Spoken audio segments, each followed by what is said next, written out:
aquí, saludarnos y adorar también, que es algo primordial en nuestra vida, venir y presentarnos ante el Señor, cantarle, escucharlo, hablar con Él. Así que yo los invito a que podamos comenzar hoy con esta actitud de oración, hablando con Él y cantándole a Él en esa misma actitud. Ahí donde estamos, si se quiere parar, si se quiere quedar sentado, busquemos del Señor todos juntos. Señor, gracias porque podemos buscarte, porque podemos estar contigo.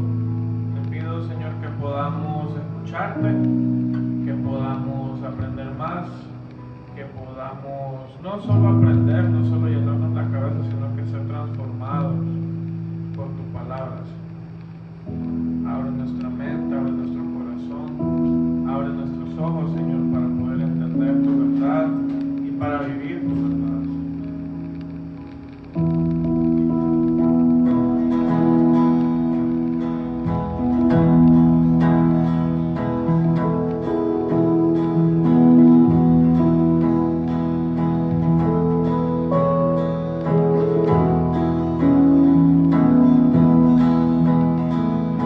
Abre mis ojos, oh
Solo tú eres grande, solo tú eres digno, eres asombroso para mí.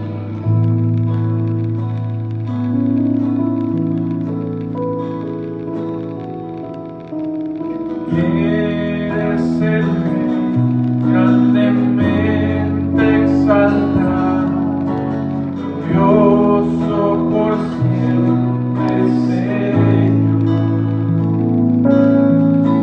Al mundo que creaste humilde viniste, pobre te hiciste por amor.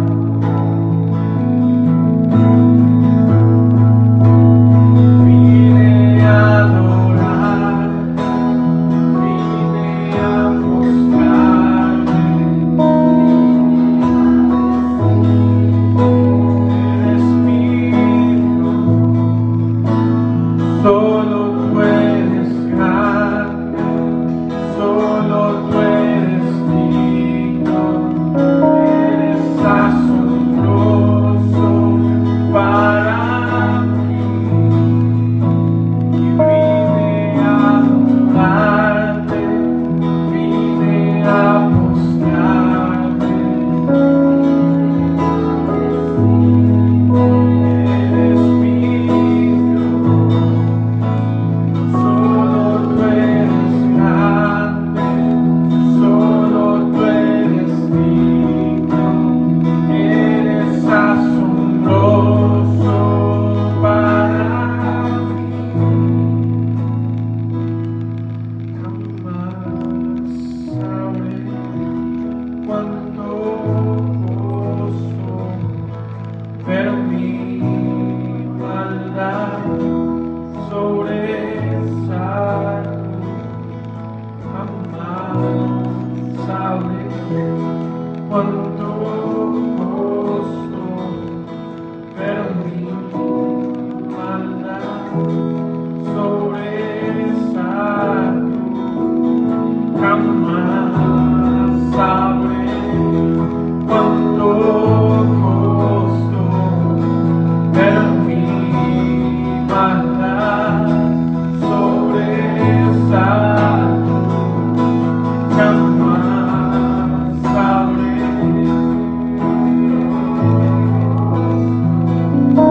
ver mi maldad sobresalto.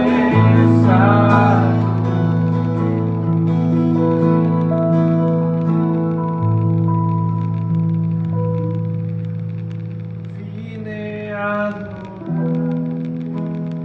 vine a buscar, vine a decir que eres mío, solo Solo tú eres Dios, solo tú eres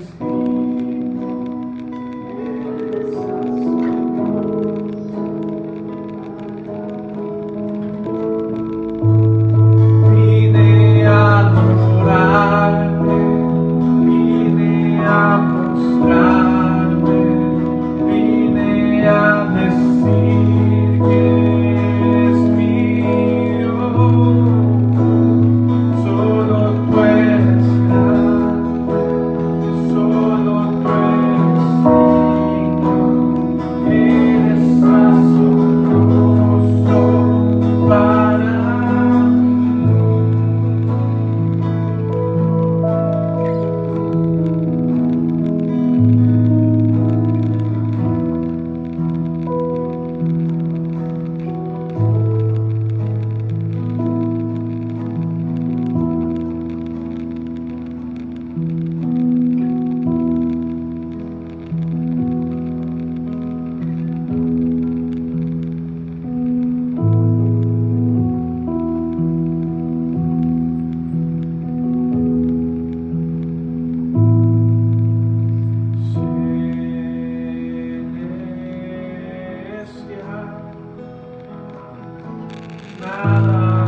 Señor, queremos ver como tú ves.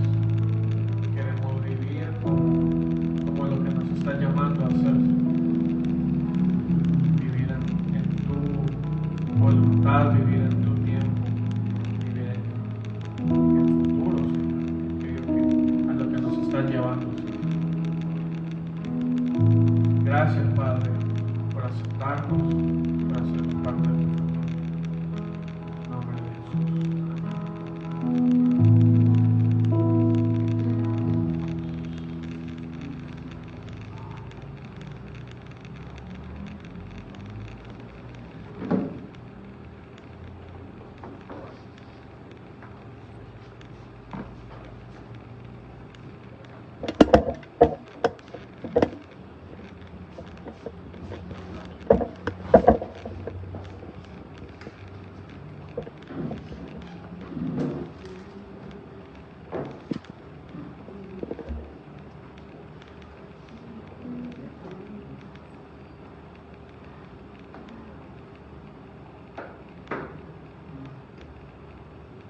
Bien, hemos estado siguiendo el hilo de lo que en nuestras versiones en la Biblia tiene el orden de la Biblia.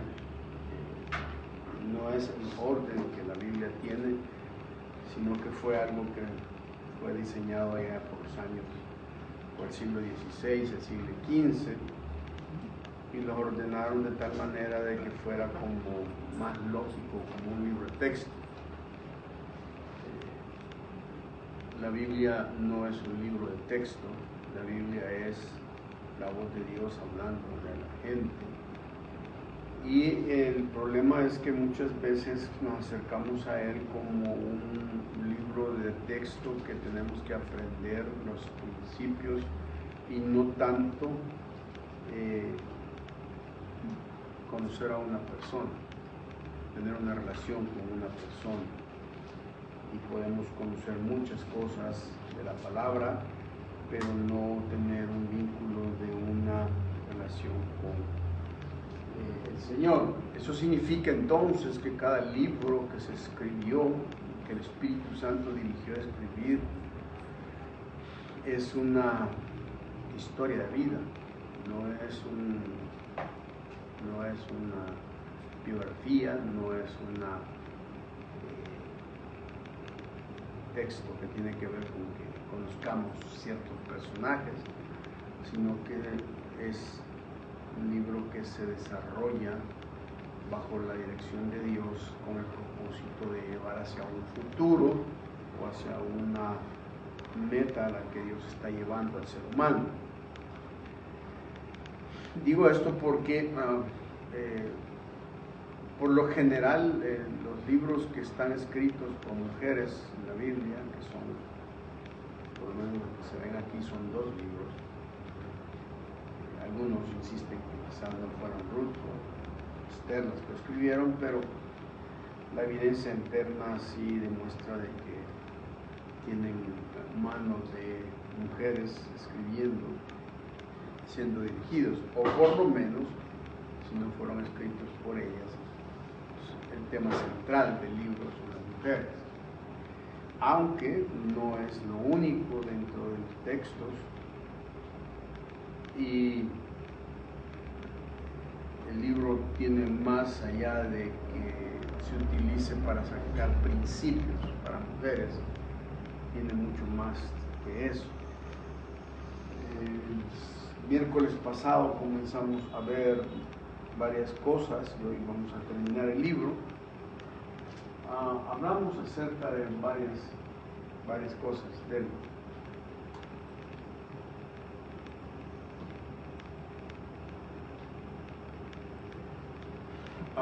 Una idea principal que por lo menos yo encuentro en el libro es el hecho de compromiso. Y se habla de hacer la voluntad de Dios a cualquier costo. Es un tema que la mayoría de nosotros luchamos y pareciera ser de que mucho de esa palabra compromiso es una palabra que ha desaparecido en nuestra sociedad. Es decir, el mantener su palabra en medio de las circunstancias, a pesar de las circunstancias, es bastante poco común en nuestras sociedades hoy. Pero hay un compromiso, uno mira un compromiso. Un detalle bien interesante del libro de Ruth es que ustedes no ven hablar a Dios en el libro. No hay ningún versículo donde Dios habla, al igual que en Esther. En Esther es todavía aún más complejo, porque ni siquiera se nombra a Dios. En este libro sí se habla de Dios. Jehová esto, Jehová te guarde, Jehová te recompense, pero jamás encuentro un texto en el cual Dios diga algo. Eso es bien importante, porque Dios no necesariamente tiene que decir algo para que lo veamos actuar. De hecho, Dios su carácter es no ser muy hablantino, ni decir muchas cosas. El carácter de Dios es puntual en lo que se dice, con las cosas con las que habla. Por eso es que en algunos momentos Ruth se cuestionó, al igual que Esther, si era un libro que podía estar dentro del canon, esa típica cosa, porque todos esperamos que el mover de Dios sea tan evidente. Pero el Dios se está moviendo en medio de toda esta historia, y ustedes se van a dar cuenta de que la gente está consciente, por lo menos en los primeros periodos, de que Dios está actuando.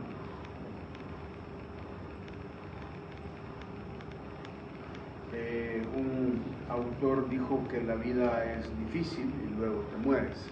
Ese es el resumen de su vida. Estaba oyendo a alguien ahora de que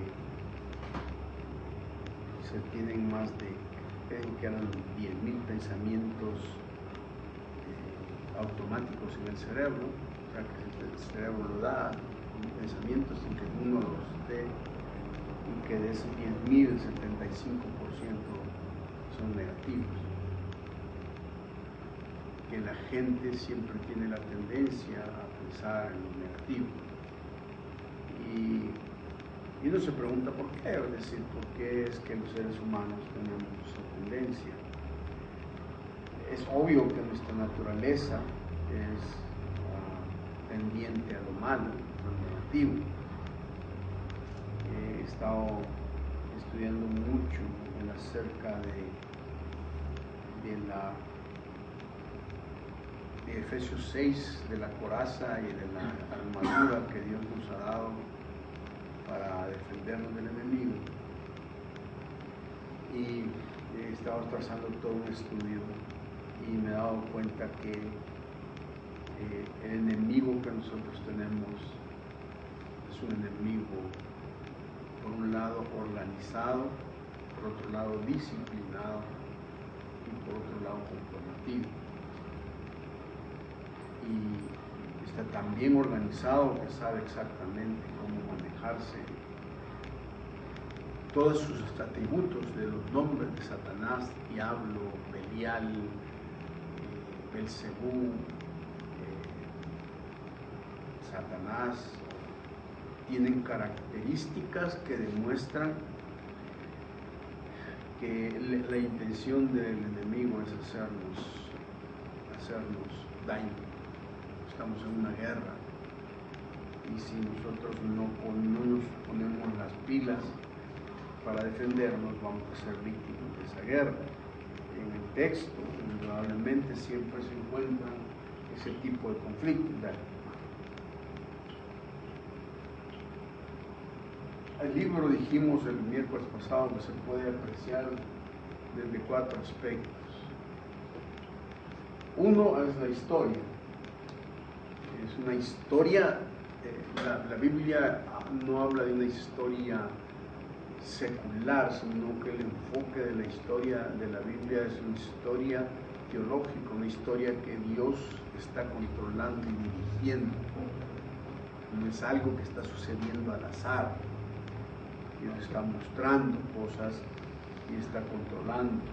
Dos, se puede estudiar proféticamente, se pueden encontrar dentro del libro elementos proféticos que más adelante, a medida que la revelación del Antiguo y del Nuevo Testamento se vayan dando, vamos a ir viendo conceptos como la redención, como el Mesías, como los ancestros de Jesús, como Dios hace muchas cosas y también establece ciertos principios futuros.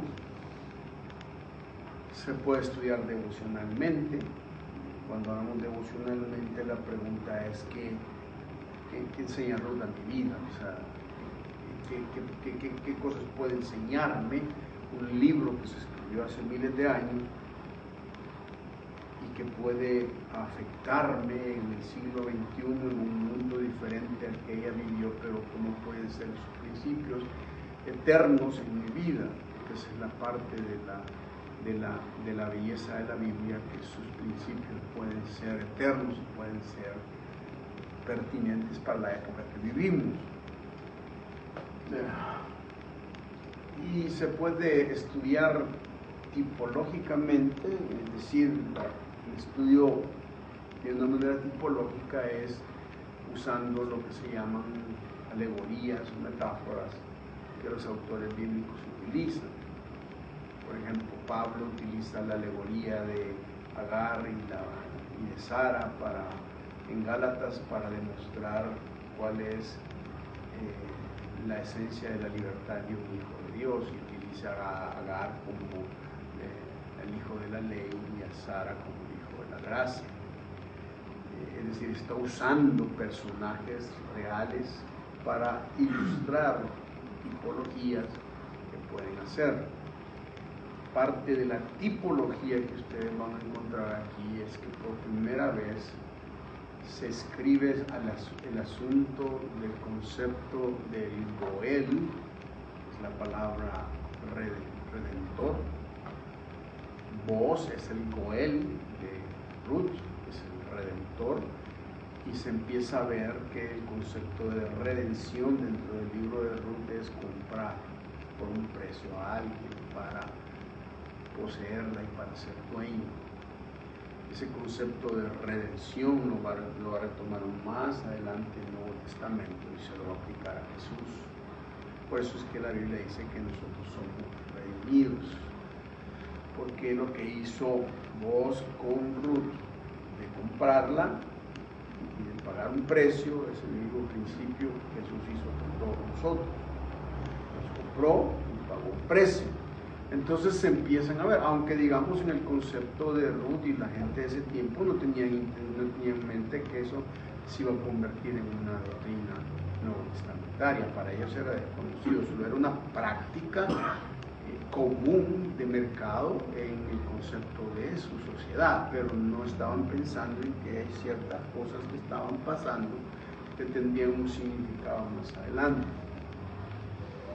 Eso significa, hermanos, que estos conceptos nos dicen a nosotros de que hay muchas cosas que Dios está haciendo y que hace en nuestra historia, que para nosotros pueden ser cosas comunes y corrientes, pero que Dios las va a convertir en métodos o en estrategias para hacer ciertas cosas espirituales en el futuro de beneficio para nuestras vidas, y a veces es lo que no entendemos. Más adelante voy a hablar sobre un aspecto teológico de Dios, que es el aspecto de la providencia. El concepto de la providencia es un concepto muy interesante de parte de Dios, porque la palabra misma es la visión anticipada, o sea, Dios nos va adelantando miles de años y sabe exactamente lo que está pasando más adelante, porque Dios no está sujeto al hecho presente, Dios es atemporal. Entonces hay muchas cosas que puedan estar pasando en nuestras vidas que a veces las podamos tomar como parte de nuestra práctica diaria o cultural, que tiene que ver mucho con que Dios pueda estar trabajando en aspectos espirituales. Ahora, el capítulo 1 nosotros hablamos sobre realidades de la vida, el sufrimiento. Y en el capítulo 1 hablamos sobre tres conceptos básicos que hace Noemí. Deben entender esto: el sufrimiento de Noemí es consecuencia de las decisiones propias, ¿sí? Lo que le pasa a Noemí se basa en el hecho de las decisiones que ellos tomaron. Entonces, cuando uno lee todo el capítulo 1, uno se da cuenta que Noemí termina echándole la culpa a Dios de lo que le está pasando. Y repite varias veces. Cuando regresa a su barrio dice: Dios me hizo esto, ya vieron lo que Dios me ha hecho, yo me fui llena y vine con las manos vacías. Pero si ustedes se dan cuenta, la primera cosa que le hizo a ella que tuviera conflicto es que ellos quieren huir de su problema.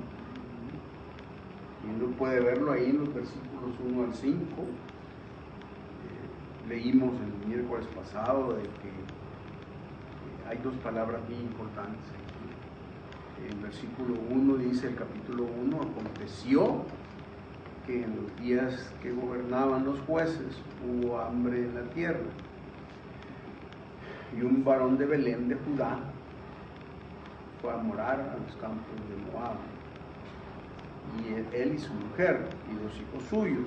El nombre de aquel varón era Elimelech y el de su mujer Noemí, y los nombres de sus hijos eran Malón y Calión, efrateos de Belén de Judá. Llegaron pues a los campos de Moab y se quedaron ahí. Ahora, una de las cosas bien importantes que debemos ver en esos primeros versículos es que, por ejemplo, la primera palabra que utiliza ahí, que dice que un varón de Belén de Judá fue a morar, la idea de la palabra fue a morar es la idea de ir a investigar. Parece ser que la idea del texto es que Elimelech le dijo a Ruth: mira, vamos a buscar suerte, vamos a buscar si hay la posibilidad de que hallemos algo mejor. En realidad, en la mente de Elimelech era una ida temporal a conocer y a ver si habían por otros lados de su propio país oportunidades para que progresaran. Pero luego dice que cuando al final del versículo 2 llegaron pues a los campos de Moab, y dice, y se quedaron ahí. La idea es que se integraron al lugar. Es decir, llegaron con la intención de ir a ver, pero al final terminaron viviendo ahí y decidieron: aquí nos vamos a quedar. Y claro, les decíamos el miércoles pasado que si uno lo ve como el fenómeno de la migración hoy,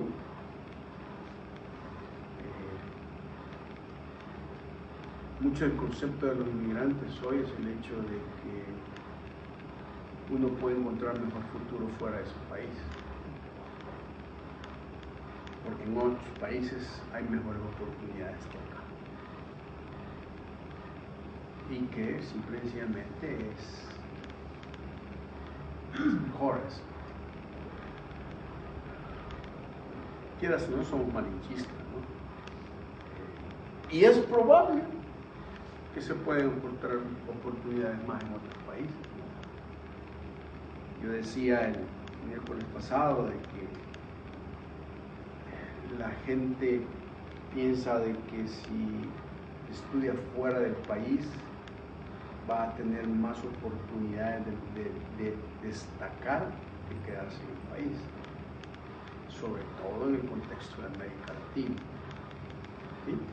Es decir, América Latina es diferente con estudiar, no es lo mismo estudiar en la Universidad Evangélica que ir a Harvard, o estudiar en la Matías que ir a Stanford, o ir a cualquier otra parte. Nos da la idea, humanamente hablando, de que allá vas a encontrar mejores oportunidades y que eso te va a generar que tu estilo de vida y tu estatus de vida lo haga, te saque para adelante. Y es cierto. Y funciona, pero el problema es que eso funciona para un inconverso. Pero Eli es Dios, Melech es rey.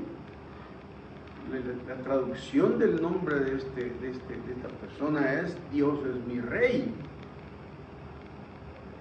Estamos hablando de una persona que su identidad se identifica como alguien que es un seguidor del rey Jehová de los ejércitos.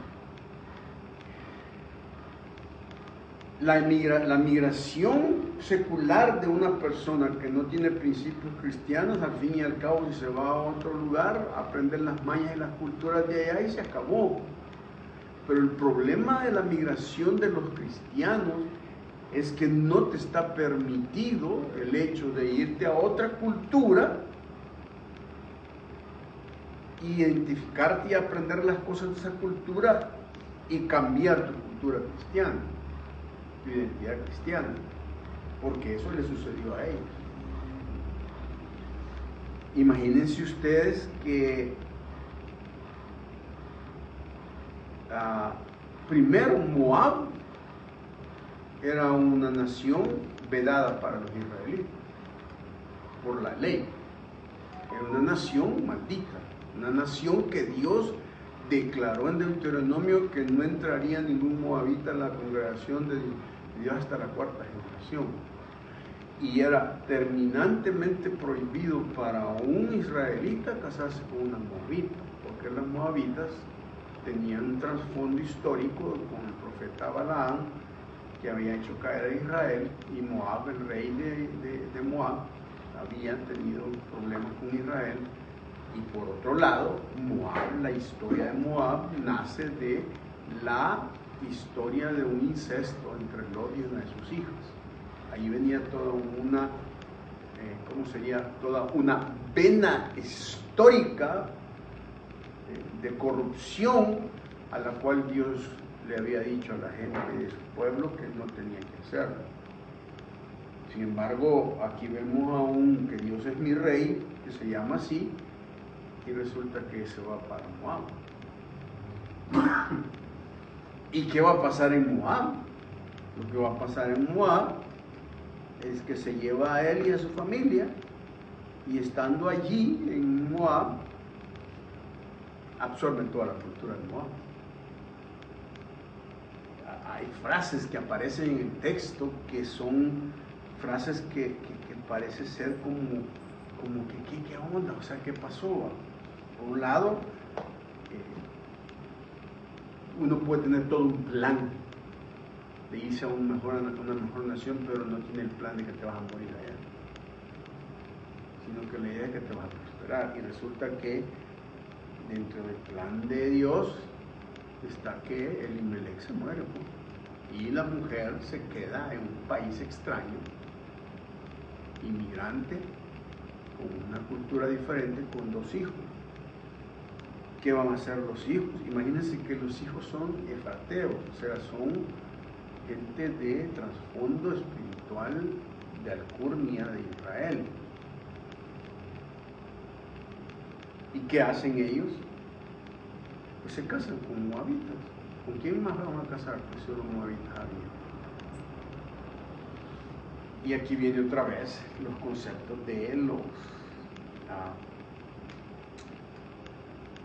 lo mezclado, pues. Miren, aquí hay varias cosas importantes que quiero que resaltemos.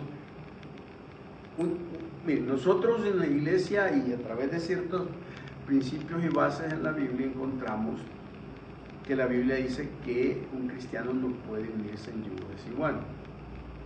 Y cuando Pablo determina que el yugo desigual implica que no puede unirse un cristiano con un cristiano, porque los dos trasfondos son diferentes. Sin embargo, es una práctica en la iglesia evangélica muy común que se haga. La gente toma las decisiones. Ahora, en su soberanía Dios puede hacer muchas cosas. Por ejemplo, yo siempre me puse a pensar en José cuando es puesto como primer ministro en Egipto, que inmediatamente lo casan con la hija del sumo sacerdote.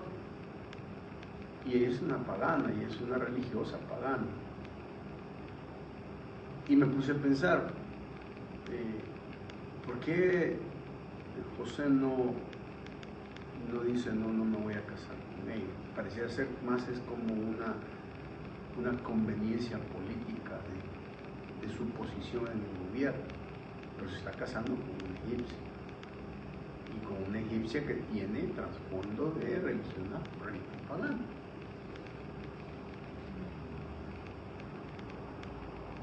Yo he llegado a la conclusión de esto, hermanos, y no sé si va a sonar herejía, pero al final, en una decisión de ese tipo, sí hay un afectamiento, pero también pueden haber cosas que Dios saque buenas, pero es un riesgo.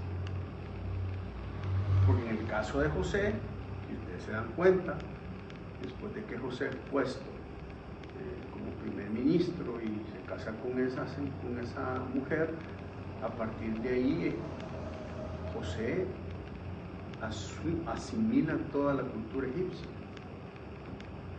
Además, yo me preguntaba algunas veces por qué después de toda esa llega el primer ministro, se casa con ella, sus hijos les ponen nombres. A partir de ahí ya no encontramos a un José que tenga más sueños, más manifestaciones, más cosas tan extraordinarias como tuvo antes de eso, sino que va adquiriendo las prácticas de embalsamamiento, ¿cómo es? Embalsamamiento, y cosa que los judíos no eran, o sea, no practicaban, son prácticas judías. Entonces, es un riesgo. En este caso, pues se dio el riesgo que, digamos, las dos mujeres moabitas, Orfa y Ruth, se casan con Kelión y Malón. Y después me puse a pensar en un detalle ahí. Miren ustedes, dice el texto ahí, dice, versículo 3, y murió Elimelech, marido de Noemí, quedó ella con sus 2 hijos, los cuales tomaron para sí mujeres moabitas. El nombre de una era Orfa y el nombre de la otra Ruth, y habitaron ahí unos 10 años. Ahora, esto es bien importante, porque nosotros tenemos la tendencia a pensar que solo han pasado 2 segundos de un versículo a otro. Pero piensen en esto, tuvieron un matrimonio mixto por 10 años. ¿Cuántos son 10 años?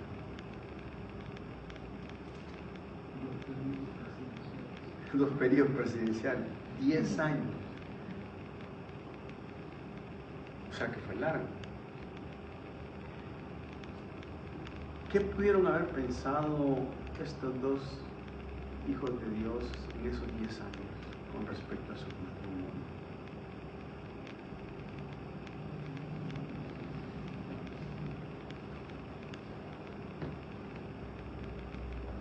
Pueden ustedes pensar que bueno, no hubo problema, o sea, tenemos 10 años viviendo juntos. Ahora dice el texto que es bien raro, es raro, para mí es raro, que después de 10 años mueran ellos 2. O sea, es bien raro, pues. En el lapso de 10 años se mueren los 3 hombres. Ahora, observen esto, es bien importante, porque en una relación, quien influye en la vida de esas personas es Dios, es el que hace el trabajo en la vida de esas personas. Noemí, dice el versículo 6, que se levantó con sus nueras y regresó de los campos de Moab, porque oyó en el campo de Moab que Jehová había visitado a su pueblo para darles pan. Salió pues del lugar donde había estado con ella y sus 2 nueras y comenzaron a caminar para volverse a la tierra de Judá. Versículo 8, y Noemí dijo a sus 2 nueras: andad, volveos cada uno a la casa de su madre, Jehová haga con vosotros misericordia, como lo habéis hecho con los muertos y conmigo. Os conceda Jehová que hayáis descanso, cada uno en casa de su marido. Luego las besó y ellas alzaron su voz y lloraron. Y dice Noemí: volveos, hijas mías, ¿para qué habéis de ir conmigo? O sea, ella las está regresando a su cultura pagana. Pero hay una cosa, un detalle más dramático. Observen lo que le dice en el versículo 14. Noemí a Ruth. Ellas alzaron otra vez su voz y lloraron, y Orfa besó a su suegra, mas Ruth se quedó con ella. Y oiga lo que le dice Noemí. Noemí dijo: he aquí tu cuñada se ha vuelto a su pueblo y a sus dioses. Vuélvete tú tras ella. O sea, no entiendo yo cómo una mujer que es temerosa de Jehová, que ama a Dios, puede permitir que alguien que es familiar de ella, para ella lo más práctico es cubrir sus problemas y decirle: no, mira, le dice, andate, que ella ya se volvió y se regresó a sus dioses. Es como que, o sea, no sé, le diga: no, mira, ella se regresó y se volvió otra vez a los testigos de Jehová. Así que es algo así. Es decir, es como un cristiano o una persona puede permitir que la persona con la que ha convivido más de 15, 10 años termine diciéndole: no, mira, haz lo mismo que tu cuñada, andate para tu tierra y para tus dioses. ¿Qué es lo que está pasando en la mente de Noemí? Indudablemente Noemí tiene un serio problema con Dios, y lo va a reflejar en el capítulo 1. Va a decir que está amarga, va a decir... Ahora, lo interesante de esto es que, imagínense ustedes, esto es lo más patético de esto, que la maldita, por la ley, la despreciada, la inmigrante, la pagana, es la que evangeliza a Noemí, porque le dice la famosa frase que ponemos en boda: tu Dios será mi Dios, y de donde tú mueras yo moriré. O sea, qué patético es cuando el inconverso, el que se supone que no tiene principios, que no tiene ninguna relación con Dios, termina siendo más espiritual del que debería ser. ¿Les ha pasado alguna vez a ustedes eso? Sí.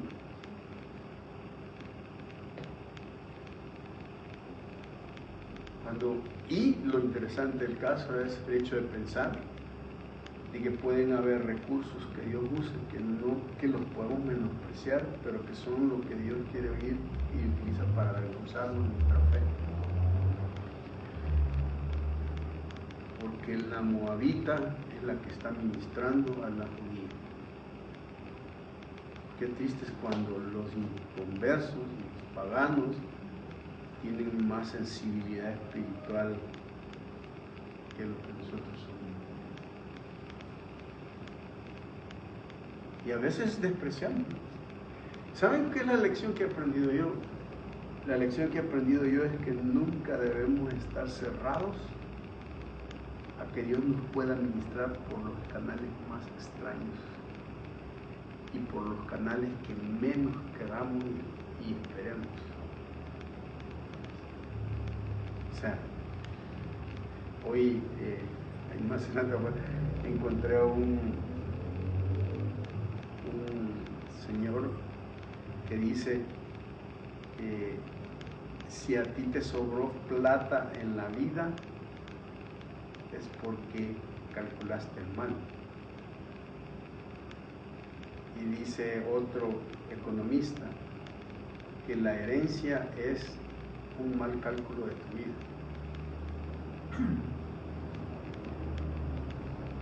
Y cuenta la historia de un señor que es economista que le dijo a sus hijos a la edad de 82 años: los voy a llevar a Europa todos los hijos, eran 6 hijos, 17 nietos, invitó a todos y los llevó por un tour por toda Europa. Y uno de los hijos, que era de los más así, le dijo: pero vos vas a pagar todo, ¿verdad? Y él le dijo: eso es lo que más me da alegría, porque estoy pagando todo con la herencia que les iba a dejar a todos ustedes.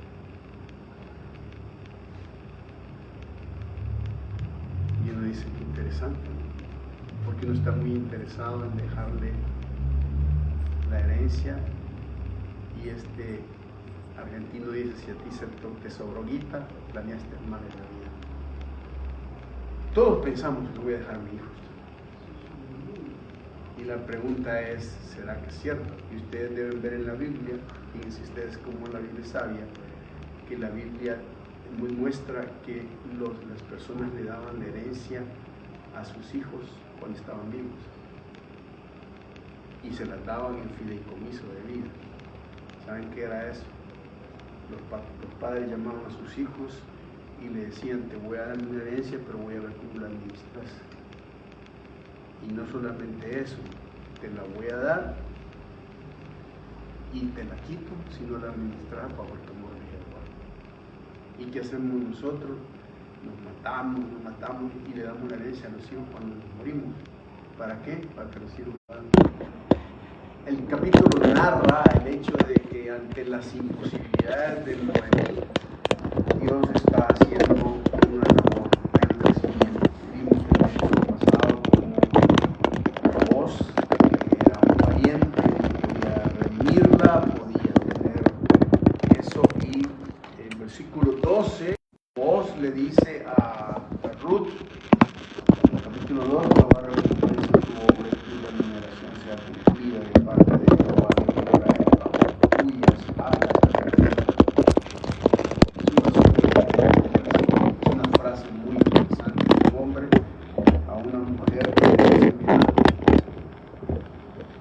que Dios sea el que te recompense, porque Dios bajo las alas de Él te ha descubierto. Y ese es uno de los grandes retos. Hay una nueva acción de fe, comienza a trabajar, una nueva relación de amor se encuentra con vos, y una nueva manifestación. Noemí le dice: este puede redimirnos y puede darnos a nosotros las pautas para crecer. Dale. Okay. Capítulo 3.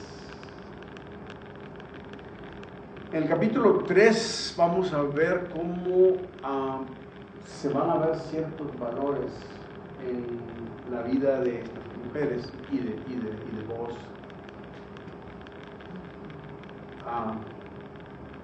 Vamos a ver a una Ruth, a un Booz de principios, porque en versículo 1 la suegra le dice a Ruth, después le dijo su suegra, no, Noemí, hija mía, no he de buscar hogar para ti para que te vaya bien, no es Booz nuestro pariente con cuyas criadas tú has estado, he aquí que él avienta esta noche la parva de las cebadas, te lavarás, pues te ungirás y vistiéndote tus vestidos irás a la era, mas no te darás a conocer al varón hasta que él haya acabado de comer y de beber, y cuando él se acueste, notarás el lugar donde se acuesta, e irás y descubrirás sus pies y te acostarás ahí, y él te dirá lo que es que hacer.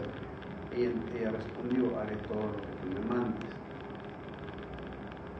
¿Le diría usted a su suegra eso? Pregunto yo, ¿le diría a su suegra a usted? Suegra, voy a hacer todo lo que me mande. ¿Por qué creen que tiene esa capacidad, como decía que una yerna, de decirle, voy a hacer todo lo que usted me diga? Siempre hay una tensión entre la relación entre las suegras y los parientes, ¿no? Ese es algo que da por sentado, entonces cuando se dice la palabra político, lo primero que viene a la mente es una corrupción. Cuando uno habla suegra, lo primero que viene a la mente es conflicto, o sea, no hay tantas cosas que se hablan sobre la suegra, pero aquí vemos una relación no basada en hacer lo que yo te digo porque yo te mando, sino porque el consejo que la suegra le está dando es un consejo de Dios, es algo que realmente está siguiendo los procesos, los principios. Entonces ella vino calladamente y le descubrió los pies y se acostó. Y aconteció que a medianoche se estremeció aquel hombre y se volvió, y aquí una mujer estaba acostada a sus pies. Entonces él dijo, ¿quién eres? Y ella respondió, yo soy tu sierva. Extiende el borde de tu capa sobre tu sierva, por cuanto eres pariente cercano. Miren, esta práctica es una práctica que nosotros en el contexto occidental no la entendemos. No entendemos el proceso, pero aquí se está siguiendo un procedimiento de cortejo, un principio de honestidad, ¿cómo se llama?, de integridad. Es decir, se ve feo en el sentido de que una chica se vaya a meter al cuarto del hombre y se acueste a los pies de él. Pero se ve feo porque lo vemos desde la lente occidental, que es nuestra mentalidad ya más liberal. Sin embargo, hay muchas cosas que nosotros podemos aprender de esta cosa. En realidad, ella lo que está haciendo es diciéndole si ellos pueden comenzar una relación basada en los principios que Dios ha establecido en su cultura con los judíos. Ruth está siguiendo esos principios. Ahora recuerden, Ruth es una moabita, y los moabitas per se, como cultura moabita, las mujeres moabitas no eran tan recatadas que digamos, ni eran tan doncellas que se digan, pues porque el trasfondo de las mujeres de Moab son mujeres sensuales y mujeres dispuestas a la promiscuidad sexual. Esa es la historia que trae. Entonces ella viene y hace esto.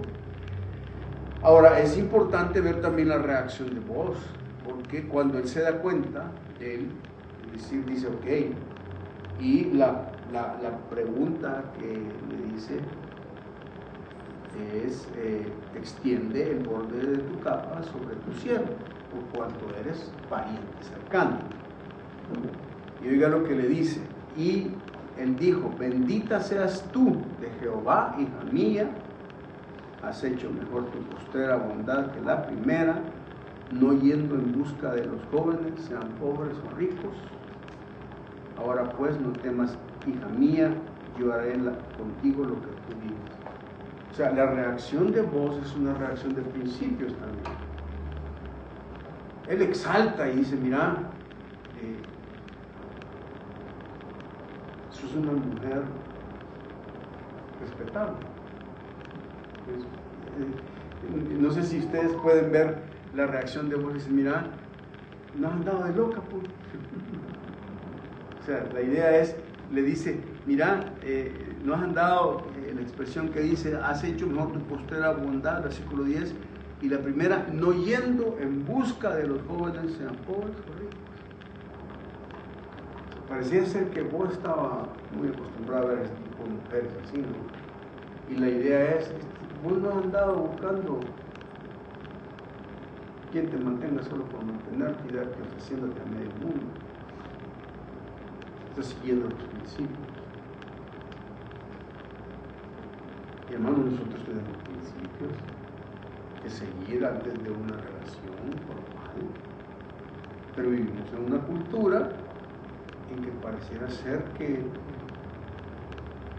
concepto, por ejemplo, del matrimonio, de la santidad sexual antes del matrimonio, de todo ese tipo de cosas, como que simplemente pareciera ser que ya no es tan relevante. Con la llegada de todos los fenómenos de los anticonceptivos y de toda la manera en que pueden evitar tener embarazos, es bien conflictivo pensar que ahora podemos encontrar hombres y mujeres vírgenes en este contexto. La pregunta que se podría hacer sería si en este tiempo Dios quisiera mandar a Jesús, encontraría una mujer virgen para matar. Porque esto es, los procedimientos son, hermanos, y los violentamos. El principio en un matrimonio y en una relación así, siempre es primero las nupcias y después las náuseas. Ese sí es, porque Dios así lo estableció, y lo establece porque cuando una persona violenta el principio de la castidad antes del matrimonio, hay muchas secuelas, no solamente físicas y emocionales, sino también espirituales.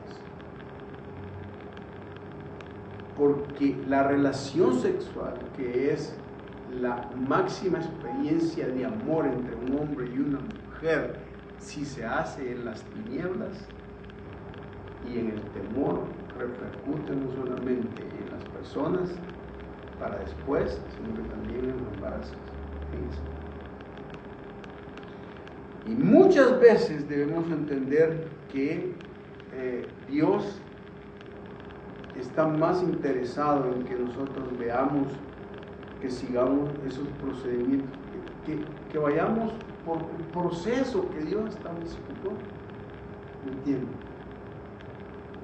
Hablar ahora sobre la castidad en la iglesia evangélica o en la iglesia cristiana es un tema que definitivamente hay mucha tela que cortar, ¿no?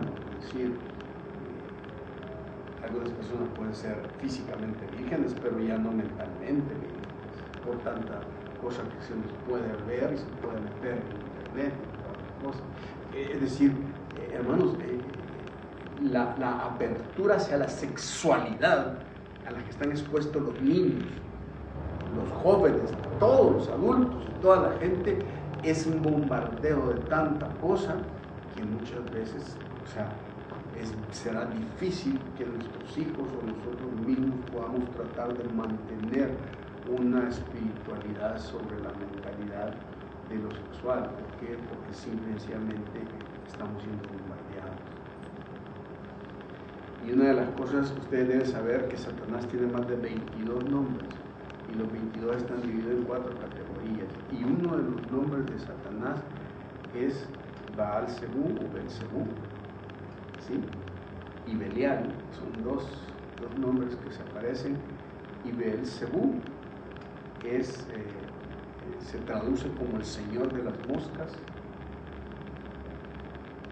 pero también se traduce como, la traducción es la descripción de un montículo de estiércol, ¿sí? Y Belial tiene que ver con lanzar lodo y estiércol a la persona. Por eso la palabra diablo es una palabra compuesta por dia, que es lanzar, es decir, es a través de, y la palabra balo, que es lanzar. Entonces la esencia del diablo es tirar constantemente porquería, suciedad, para contaminarte, para ensuciarte, para que tengas esa suciedad. Y hermanos, si somos honestos, vivimos en un mundo sucio, en un mundo lleno de porquería, porque no podemos hablar más de todo lo que estamos viendo en esta sociedad. Ahora aquí encontramos a una chica y a un hombre que están siguiendo los procedimientos de Dios. No se van a saltar ningún paso, no van a seguir. Es más, la suegra le dice a Ruth en el capítulo 4, mira, ya hablaste con vos, él va a hacer lo que tiene, y lo que le dice la suegra es, ahora espérate que Dios, a que termine esto con Dios. Y esa palabra esperate es la que no me gusta. No, ya me quiero casar, voy a decirlo. ¿Entiendes? Espérate. Porque esperar es una de las mejores maneras en que Dios puede traer la vida de una mujer y un hombre. Ahora, observen lo que dice el versículo. Ahora pues no temas, hija mía, versículo 11, yo haré contigo lo que tú digas. Y oiga, esta frase a mí me gustó. Pues toda la gente de mi pueblo sabe que eres mujer virtuosa. Y utiliza la palabra mujer virtuosa de Proverbios 31, la misma palabra. O sea que Ruth, en el barrio, en el pueblo, toda la gente hablaba bien de su carácter, de su principio. Y para que utilice el absoluto de toda la gente, o sea, a las que he escuchado hablan bien de ti, que eres una mujer trabajadora, una mujer que le echa ganas, que amas a tu suegra, que andas en principio, que no andas de loca para arriba y para abajo. Esa es la reputación que ella tiene, de una mujer virtuosa. Y entonces, vos, que puede haber sido un canalla también, vos le pudo haber dicho, mira hija, está bien, tengamos relaciones, de todos modos yo te voy a redimir. Pero vos sabes que hay otro pariente que tiene más derecho que él. Si él hubiera hecho cualquier cosa con ella como mujer, él bien después se hubiera zafado y decía, mira, yo no sabía que había otro que tenía que redimir. Pero le dice, no, mira, yo ahorita tampoco me puedo saltar este proceso porque hay otro pariente que es antes que yo, que tiene mayor derecho que yo a redimir. Y eso para mí es bien interesante, ¿saben por qué? Porque miren, ¿ustedes creen que a vos no le gustaba Ruth? ¿Qué piensan ustedes por lo que miran en el texto? ¿Qué creen ustedes? Se ve interesado. ¿Qué piensan ustedes? Sí, está interesado, ¿qué más que no? Primero porque veo que es una buena mujer, una buena opción como mujer, con lo que acaba de mencionar en el versículo 11. ¿Qué más miran en vos con respecto a Ruth? Nomás la mira en el campo y dicen, ¿y el muchacho quién es? O sea que el tipo la vio y dijo, está bien, va. La hace, va. Bueno, ha de haber obligado porque ya sabía que tenía. Exactamente, ya le había ido a preguntar a medio mundo, mira, o sea, el tipo está interesado, el tipo sabe que es una mujer que vale la pena tener una relación con él, casarse con ella y todo lo demás. Pero sin embargo, el cuate está dispuesto a perderla porque es honesto. Y está dispuesto a decir, bueno, esta mujer que me gusta, me encanta, es una mujer para mí, es una mujer, pero no puedo ser injusto si no le digo que otro chavo tiene. Y esto es bien importante, ¿saben por qué? Porque aquí es una cosa que deben entender muchos de los que no se han casado y que se van a casar. La mujer que Dios tiene reservada para vos es la que te va a dar, aunque hayan otros pretendientes en tu vida, en la vida que sean mejores, que quieren quitarte. Es decir, si la mujer o el hombre que Dios te ha destinado, no hay nada ni nadie que lo pueda evitar si es la voluntad de Dios.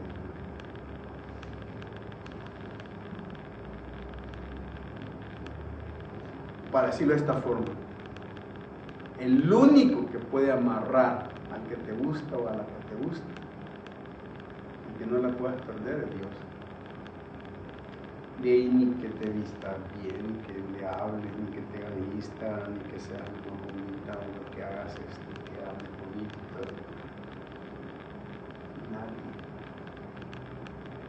Porque cuando Dios hace tratos, sobre todo en aspectos emocionales, siempre tenemos que entender que el que lleva al final el proceso de la relación final de nuestros hijos es Dios. Así que nosotros debemos orar por eso. Debemos orar porque sea Dios quien realmente junte, sea el que haga la labor. Ahora, al final, los versículos dicen que tiene que tener paciencia.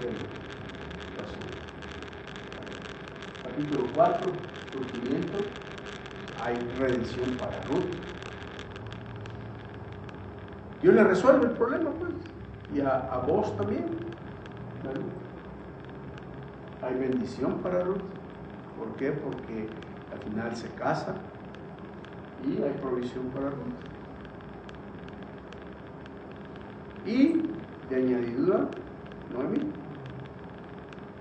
Ahora, aquí hay varias cosas importantes que tenemos que entender con respecto a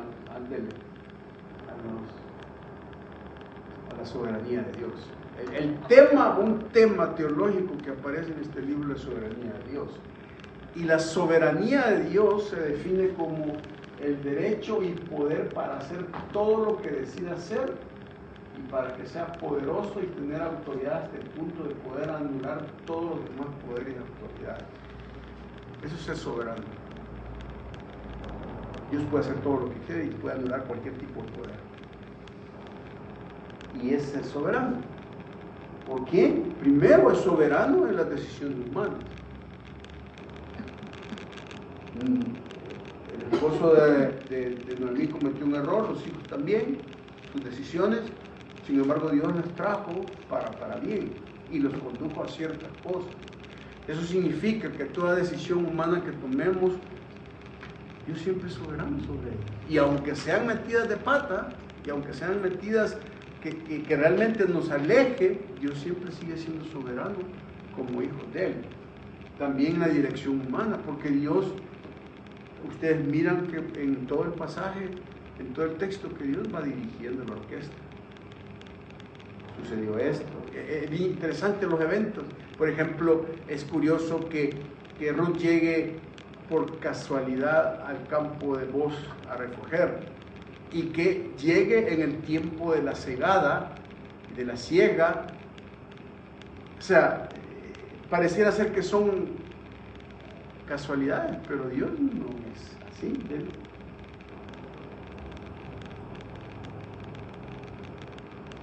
Pero también hay otro tema, la providencia de Dios. Y la providencia de Dios es que es el gobierno de Dios por el cual, con sabiduría, amor, y cuida y dirige todas las cosas en el universo. La providencia de Dios es que Él, hermanos y hermanas, es el que dirige. Y hay varias cosas que usted debe darse cuenta. En el contexto, dirige tres conceptos. las posibilidades, las probabilidades y las imposibilidades. Cada una de ellas tiene cosas diferentes. Por ejemplo, una cosa posible es algo que puede pasar, ¿sí? Que entres en contacto con ella, pero que no necesariamente sea algo que se dé. ¿Sí? Por ejemplo, es posible que tú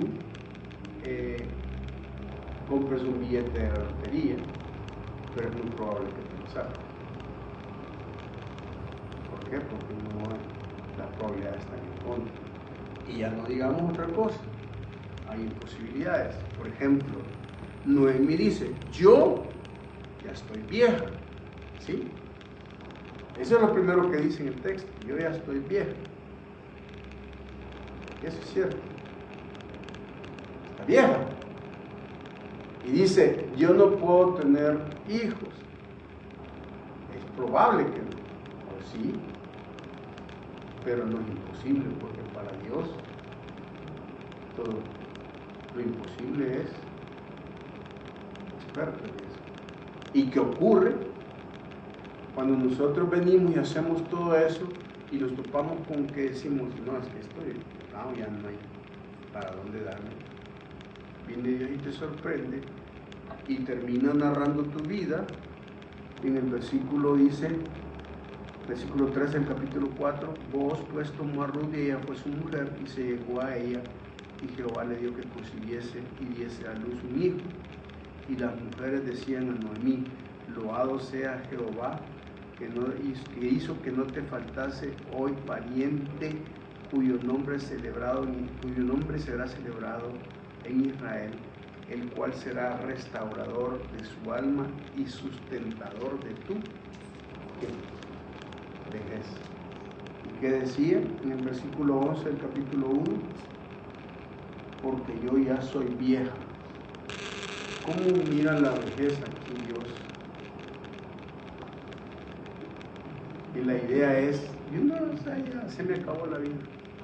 Pero Dios, hermanos, tiene la providencia de que Él sabe que todavía pueden haber muchos otros más. La providencia de Dios, mis hermanos, no genera casualidades, sino que genera causalidades.